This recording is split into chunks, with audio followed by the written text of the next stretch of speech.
Welcome to the Bean Pod, a podcast about decentralized finance and the Beanstalk protocol. I'm your host, Rex. Before we get started, we always want to remind everyone that on this podcast, we are very optimistic about decentralized finance in general and Beanstalk in particular. With that being said, 3 things.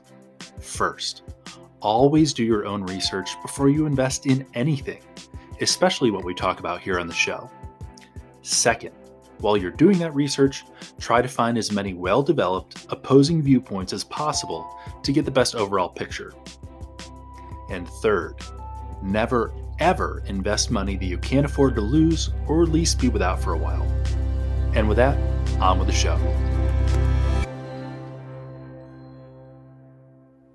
On this inaugural episode of the pod, we're going to chat with Publius, the pseudonymous founders of Beanstalk.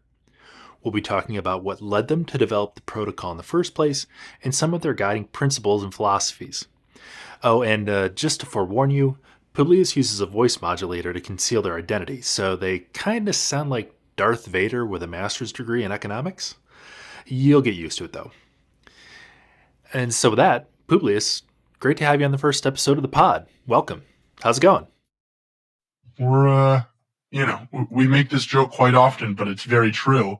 As many of the best jokes are, that our sanity and quality of health is basically determined by whether beans are a peg. So That's right. So far, so good, and nothing to complain about on this lovely Friday. I was going to say, and if that's how you're gauging it, things are good because we have been all over peg here over the last few weeks. Yeah, definitely no complaints on this end. So, Publius, one of the first things that people notice when they hear you speak is that you use a voice modulator. Do you want to walk us through the reasoning behind that, why you use that tool?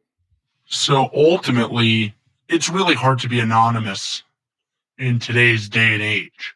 And while it may ultimately be impossible to preserve our identity, the goal is to preserve our anonymity for as long as possible.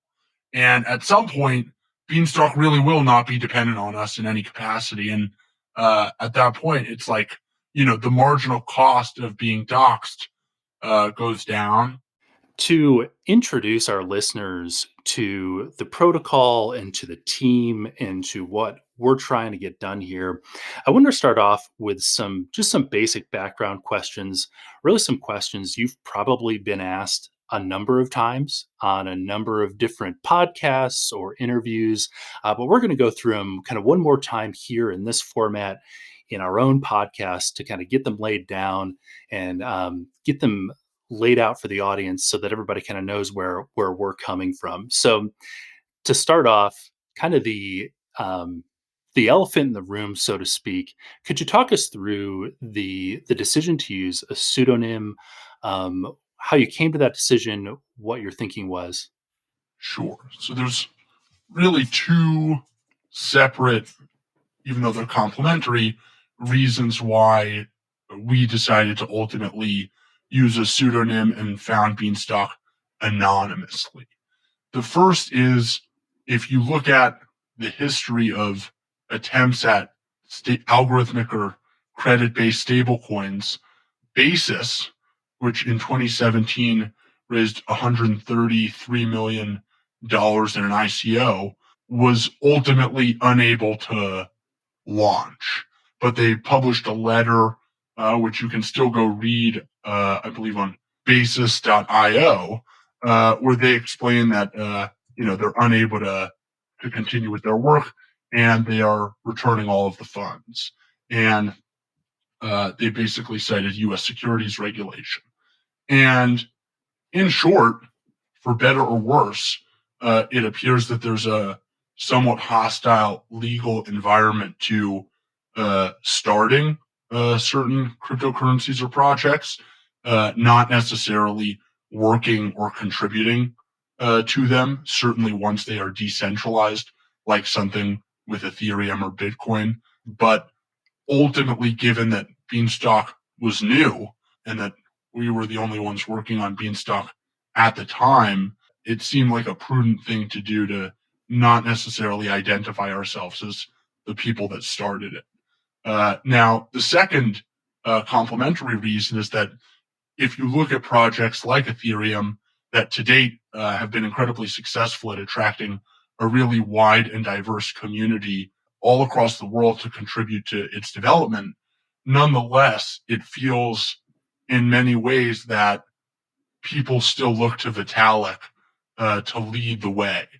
And ultimately, given that the goal of Beanstalk is to become a global issuer of money, we really don't want that similar dynamic that Ethereum has, which is not nearly as much of a problem in the case of Ethereum. Vitalik can have certain opinions on uh, policy or the way to move the technical direction of the Ethereum network forward. But ultimately, that's fundamentally different from having someone at the head of what should be an autonomous monetary system. And so, from both a practical perspective, wanting to ensure that Beanstalk had the highest chance of initial success by not putting our name on it so that there was no way it could be stopped from getting out into the open by targeting the founders. And then furthermore, with the goal of ultimately having Beanstalk succeed as much as possible in the long run. And we really do have high ambitions for Beanstalk.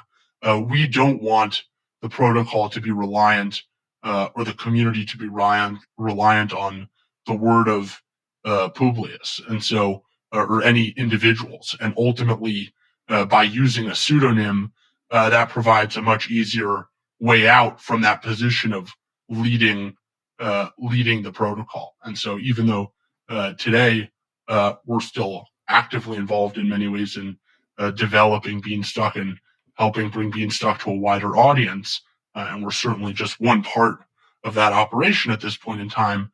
The goal is for the protocol to at some point be not dependent in any capacity on Publius, and so that's really the reason why we decided to do that. So before we move on to, I want to talk about the name Publius in particular. But before we move on to that, just a quick question. Has there been anything unexpected about your experience acting in a pseudonymous capacity? Anything that has particularly surprised you over the months of development that you didn't expect? So there have been a couple different things that are surprising.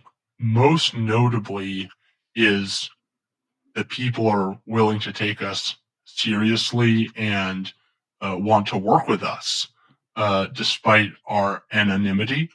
And even though now, with Beanstalk Farms having like 40 paid contributors, that seems like less of an obvious thing to be surprised at, because lots of people want to contribute to Beanstalk Farms. In the early days, it was kind of amazing to have high quality people that had just left really big companies with meaningful names uh, and pedigree ultimately decide that they want to come contribute to Beanstalk. And that was an incredible experience.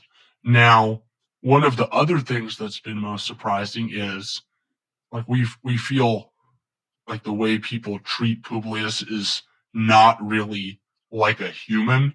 And in fact, like even last night we get a DM like, "Are you sure you're not an AGI?" Like that's that's a weird experience to Mhm. have, Sure. certainly. But that's all part I guess comes with the pseudonymous territory. But those would be the most surprising things. It's interesting. It makes me think of a couple tweets that I had seen from folks that are involved with Beanstalk, over the last, I don't know, over the last couple months or so, where you'll see somebody write like, Publius is not a person, Publius is an idea. And I think there's some value to that. When I think about my interaction with the protocol and getting to know the organization, sitting in on our A&T universities, which for those of you who are interested are actually every Tuesday night, hearing Publius speak, hearing you speak, using the modulator and the pseudonym, it's been an interesting experience because for me, that was it was actually one of the characteristics of the organization that helped me to take it more seriously, knowing that we live in an age where people thrive on their social acceptance or recognizability, and to look at a founding team that sets that aside for the sake of trying to make sure that the project is as carefully crafted and built in a way that isn't necessarily subject to that influence as possible. For me, that was actually that was a factor that really drew me to the protocol. So it's been really interesting to see different people kind of work their way through that understanding and the acceptance of that anonymous situation for the founders. In many ways, what you said at the beginning about how Publius isn't a person, it's an idea, 100% right. And we're not one individual. And ultimately, it takes a village. And it's not about us.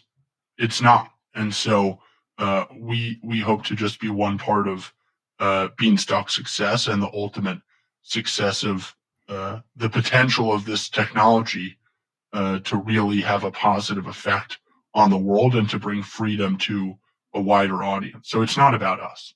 Had it's got those I am Spartacus vibes kind of going on. Well, we're not going to say no to that comparison. That's probably not one we would make of ourselves, but it's very kind. So to talk about the name a little bit more specifically, again, something that I know you've talked about in a variety of formats and a variety of places, Publius in particular, would you talk us through why you selected that pseudonym? Sure. So going back to it's not about an individual, it's about an idea.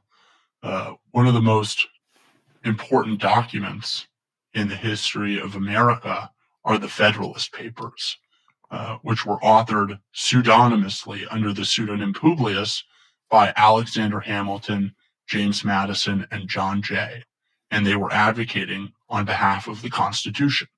And the arguments that they made in the Federalist Papers were quite well laid out and thorough and had a meaningful impact on the ultimate ratification of the American Constitution. So that's where the name Publius comes from. But beyond that, if you look at what Beanstalk is, ultimately, it's a credit-based system. And Alexander Hamilton was a major advocate for what ultimately became the American central banking system. And Alexander Hamilton made a series of arguments on the importance of having a centralized credit within the Union to tie together the various different states. And he was an advocate for the American government ultimately taking on a lot of the debt of the states in order to further cement the Union. And in fact, the epitaph at the top of the Beanstalk white paper is an Alexander Hamilton quote, speaking exactly about that and the importance of credit. And not just credit, but maintaining a healthy amount of credit. And so the quote, just to read it, is a national debt, if it is not excessive, will be to us a national blessing. It will be powerful cement of our union. And that quote is quite relevant to today and the current state of the financial system in America, but it's also a very prescient reminder about the core of how Beanstalk works and ensuring that the debt of Beanstalk never becomes excessive. And so when you combine the fact that we're quite inspired by both Alexander Hamilton in his work on central banking and the American monetary system, and then also the impact of the Federalist Papers and the fact that they decided to write those incredibly important documents pseudonymously, even though they also wanted to be a part of the world and political life under their real names, there's certainly certain times value in doing things in an anonymous capacity. And so that's where the name ultimately comes from.